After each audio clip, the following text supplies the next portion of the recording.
you are not only helping an animal, you're also helping a person. Right. So it's a really interesting interaction that you have with not only the animal on a regular basis, but also with the owner, the pet lover. So and it's let's really go to great. the pet lover, because I know you both are. Yeah, how many pets? You were saying right before the program, how many pets do you have, Daniela? I have 7. I have 4 cats and 3 dogs. One of my cats is from Phinney's friends. I used to Okay. visit this client, Yeah. and she started having a lot of personal problems, and eventually she decided with her doctor that the best way to do it was to surrender her cat. Okay. And I used to visit them every month to trim the cat's nails and take care of him since he came from the shelter, day one. So I was very attached to him. So I brought him home as a foster, and of course, like many fosters, it was a failed foster. You fall in love. It's with you now, right? Yeah, he lives with us. And He's very what happy. about you, Jill? I have 2 cats right now, and that's probably the least amount I've had. Okay, you've had strays cats. wander in and out, and everything. Even growing up, we've had gerbils, hermit crabs, lizards. You name it, we've had it. And tell me about because I had one dog growing up, and I'm a little afraid of dogs, I'm not going to lie, but there is something about the connection that people have with the love of their pet. Absolutely. Tell us a little bit about that, Yeah, it's Jill. just a strong bond. Like Daniela was saying, the pets don't judge. They're always there. They don't care if you've had a bad day, tough commute. They're always right there waiting for you, and they're just so happy to see you. And even once you bond with the pet owners, I can spend an hour talking to one of my clients about her 2 dogs. Oh, they did the funniest thing out on our walk today, and they were so good, and they listened, and they obeyed, and there's just the bond you have. You love the animals, and now you love someone else's animals, and that's just a whole other It's topic a nice of conversation community that It you really create, is. you Yeah. know. And so we have some pictures that we're going to put up of some of these cute animals. Yeah, It's some of mostly our dogs, clients. So we're looking at of the clients, right? Yeah. Okay. Is that you dog walking, Jill? Yeah, those are Look a at couple Jill of the in action. clients. She's doing good, holding the leash as well. Those are the sled dogs. Oh. And that's another cute boy that his owner was losing her eyesight, and he was training to become a seeing eye dog, believe it or not. So he was a very good boy. A couple of kitty cats, like Daniela says, we've do cat services too, scooping out litter boxes and brushing Exactly. and grooming and clipping nails. And this is another funny little guy who looks like he was happy to see his walker come that day. A couple of other little chubby wubbies. These guys have been fostered by some of our sponsors Nice. previously too. So it's very important for us to have companies, for example, dog daycare facilities, help us, Yes. with their services. By the way, this is a major thing for us, Krystyne. Since we started talking to people to help us out so we could grow the organization, we found out that it was very important for us to have partnerships with pet businesses. So what they do for us is, for example, doggy daycare facilities, they foster dogs for us while their owners are hospitalized. That is really great. Yeah, so we also partner with veterinary clinics and vet hospitals, and they give us discounts, or they allow us to pay a few days later, until the check from Phinney's friends comes. Okay.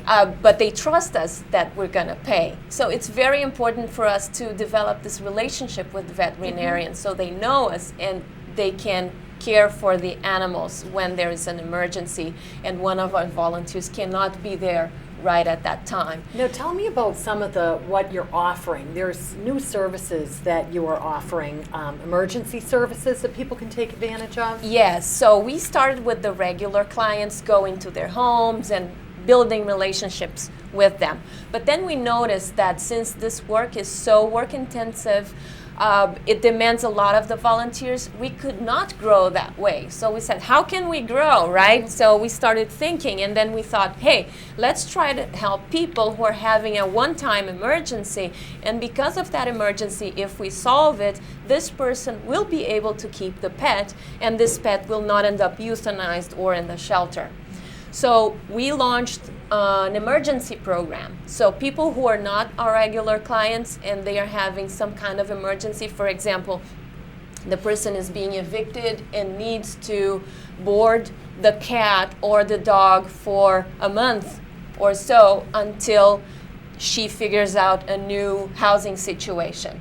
Then, if this person is low income and we have availability among our partners or volunteers like Jill, then we're able to foster this animal for a while until this person gets back to her feet. You know, we can help also with veterinary costs. You know, Okay. if we have funding available, we might be able to help with an emergency. So many people come to us and say, hey, my animal is very sick right now. So they call us and say, we need help right now. And we say, look, can you send us some proof of low income status?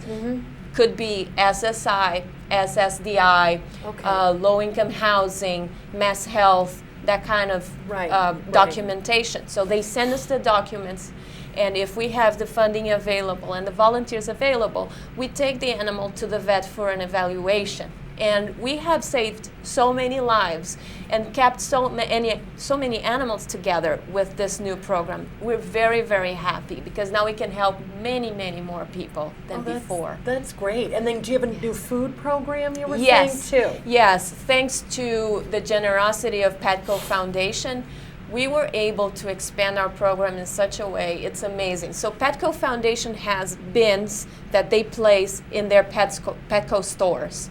And some of those bins are from Phinney's. So people donate food and pet supplies, all kinds of things for the pets, you know, cat litter, toys, clothing, whatever.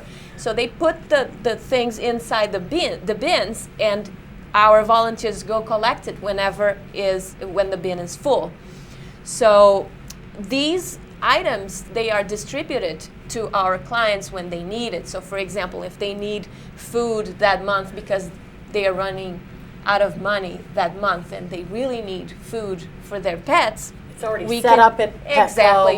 You have it gathered. That's great. Well, we keep it at some volunteers keep it at home because we don't have an office. We're All right. very small, you know. So some of our volunteers keep the food in like what we call a food pantry. Okay. But you know, That any works. place in a basement or you know that's a great. little space here and there helps because then this person can go and deliver this food to whatever client needs it that day. Right? Yeah, so we're helping a lot of people with this emergency food program too, because whenever they're run out of food, we can help them with that. Or maybe with a litter box or cat litter, you know, anything that will be useful during winter, a blanket, something like that. Well, on every program of the All Friends Cabaret, I ask my singers, my artists, my volunteers, in this case, I try to encourage, and we're doing that tonight, my audience to get involved, where either they follow their dreams or volunteer. So what I want to ask each of you is, how do you encourage our audience member out there to do what you're doing, volunteering? Because sometimes taking that step, the first step is the hardest one. So what would you say to them? Yeah, sometimes the first step is hard. One of the dogs I initially started walking was a pretty big guy. And I was a little nervous at first, but he ended up being the biggest sweetheart ever. So I think, like you say, you really need to follow your dreams and find what you like to do. And if you're an animal lover, then this is the job for you. You get to spend time with animals. You get to spend time with very appreciative pet owners. One of the duties I do as a volunteer is a food run. One of my clients isn't able to make it out to Petco to stock up on food every month, so I get to do some shopping as well for my own cats, you know, kill two birds with one stone. Right. So it's sort of day-to-day things that I would normally do, and now I get to enhance that and help someone else and spend time with a furry little creature that I love, you know. Oh, that's great. That's great. And how about you? Well, when I came to America, I used to live in Brazil, and 6 years ago when I moved to America, I felt that I needed to be part of the community. So I started researching on the websites, you know, what can I do? And I have always been a big pet lover. So I found Phinney's and I thought, oh my God, Phinney's is going to allow me to be talking to people, Connect. knowing people, connecting to people who love animals and helping them and helping those animals too. So I started volunteering, and it was great because then I could also meet wonderful people who are so generous, like Jill, other volunteers who are giving their free time to help another being, Right. be it an animal or a person, Right. So I made a really nice group of friends too. That's So great. it was great to connect with an organization that could introduce me to this whole community of pet lovers. Oh, that's great. Yeah. So now, how do we get in touch with you? We're at this point of the program where how can our Quincy residents reach you, and what's the best way to go about doing that? Well, we have a phone number. Can I Okay. give Yes, people sure, our phone sure. number? Okay, it's 617-979-8705. Okay. So that's again, great. 617-979-8705. Okay. And we also have our website, which is phinnysfriends.org. Okay, it's right there up on the screen there. That's Yes. great. So And that website, I've been going through it. It's really well done, and you It's give a a great lot of site. information. There's lots of opportunity, Yes. right? Because if you're a little nervous around one pet, or if it's just about dropping off food to someone to make a connection, maybe that's more for you. But at least there's Exactly. room for everyone, I feel. Oh, You're- yes. I can tell you, Krystyne, look, there's all sorts of opportunities to volunteer at Phinney's. One of the greatest needs that we have right now is people that are willing to foster animals. When our clients, for some reason, get hospitalized, it's very difficult to find people who are able to keep them for a few days. But really, it's really easy. I think that people sometimes don't do it because they don't know how easy it is. If you have a spare bathroom, that's all you need to keep a cat there, for example, for a few days, because the cat's going to be in an enclosed area, a small area, Yeah. and that's how they feel much better when they are in, Right. among strangers, if they are in a small room or a bathroom. So they just need their litter box, their food, their water, and a lot of love when you have like a minute or two during your day. So it's not that difficult. Of course, dogs, they require more care because they have to be walked. So if you're gonna foster a dog, I would recommend that you have a little bit more of experience. Right. But still, it's so rewarding because first, you know that this dog is going to go back home again. So Right. it's not It's going not to be forever. a failed foster like Right. mine. right. Maybe, you never know, right? Unless, yeah. Well, they have owners and someone's people waiting who for 'em. really, really love them. So Yes, they are not yes. going to give them up. They are going full force, doing everything they can to keep those pets. And I tell you, Krystyne, I see all the time people not eating to give their food to their animals, Yeah, It's- there is a love there, and Yes. and it's great that what you're doing is you're giving back to people who need it, and that's nice to see in the community.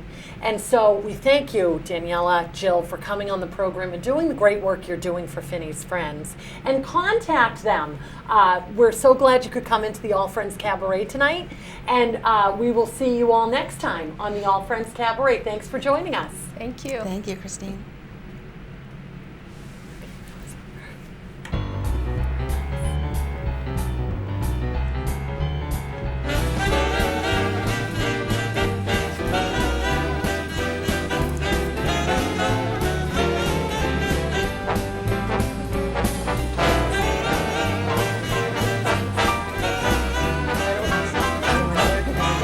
Smiled in the air. Really?